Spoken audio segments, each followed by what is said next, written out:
the story Sir Gawain and the Green Knight. The Green Knight shows up at the castle and presents the assembled knights with a challenge.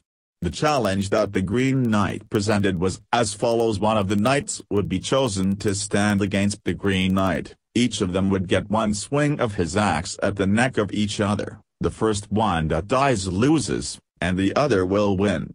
So Sir Gawain accepts the challenge of the Green Knight for his king, and then the Green Knight gives him the first swing.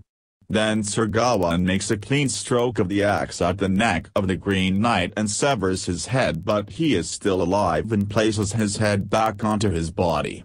After this exchange, the Green Knight tells Sir Gawain where to find him and how long to wait until he is to come and find him so that the Green Knight can take his swing at Sir Gawain.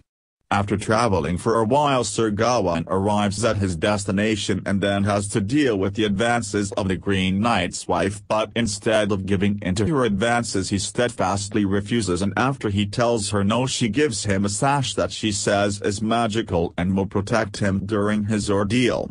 Then after taking the green sash, Gawain seeks out the Green Knight to complete his promise. Then he confronts the Green Knight and instead of getting his head cut off, the Green Knight only nicks his neck, and then the Green Knight goes on to explain how the sash is not magic and all that Sir Gawain went through was a test to see what kind of a man he was. After the confrontation with the Green Knight, Sir Gawain returns to the king and his castle as a hero, and Sir Gawain continues to wear the sash that he had been given by the wife of the Green Knight to remind of what that ordeal taught him.